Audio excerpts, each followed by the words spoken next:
বাঁধ ভেঙে পানি ঢুকছে সিলেটের জকিগঞ্জে। প্লাবিত হয়েছে গ্রামের পর গ্রাম, ডুবেছে স্কুল, বসতঘর, রাস্তাঘাট। দফায় দফায় ভারতের পাহাড়ি ঢলের পানি সিলেটের কোম্পানিগঞ্জ, গোয়াইনঘাট, জকিগঞ্জ, কানাইঘাট সহ ৫ উপজেলার নিম্নাঞ্চলে ঢুকে পড়ায় দুর্বিষহ দিন কাটাতে হচ্ছে বাসিন্দাদের। বাঁধগুলো পুরো মেরামত হয়নি বিদায় আমরা প্রথমবার, দ্বিতীয়বার এবং তৃতীয়বারও শেষ নয়। আমরা জানি না চতুর্থবার আমরা বন্যায় আক্রান্ত হচ্ছে কিনা। শুধু একবার নয়, আমাদের এই জায়গাটা ৩ বারের মতো আমরা বন্যায় প্লাবিত হয়েছি।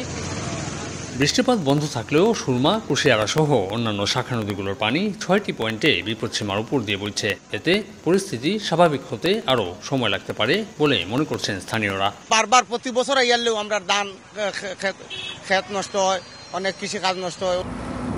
অন্যদিকে সুনামগঞ্জে কিছুটা উন্নতি হয়েছে বন্যা পরিস্থিতির। সুরমা, চাদুকাটা, খাসিয়ামারা সহ অন্যান্য শাখা নদীগুলোর পানি কিছুটা কমেছে। তবে ব্যাপক ক্ষতির মুখে মৎস্য খামারি সহ কৃষিজীবীরা।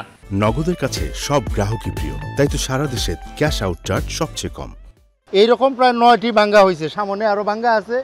আমাদের দুর্ভোগের শেষ নেই। প্রায় ৩ থেকে ৩,৫০০ মতো মৎস্য চাষি পুকুর দিকে ক্ষতিগ্রস্ত হয়েছে। সামগ্রিকভাবে প্রায় ৭০-৭২ কোটি টাকা ক্ষয়ক্ষতি হয়েছে এই মৎস্য সেক্টরের। ভারতের মেঘালয় ও চেরাপুঞ্জিতে বৃষ্টি থাকায় আগামী কয়েকদিন পর্যন্ত পাহাড়ি ঢল অব্যাহত থাকতে পারে বলে জানিয়েছে পানি উন্নয়ন বোর্ড। তবে ঢল কমে আসলে পরিস্থিতি স্বাভাবিক হবে বলে মনে করছেন বিশেষজ্ঞরা। আমিনুল ইসলাম, সময় সংবাদ, সিলেট।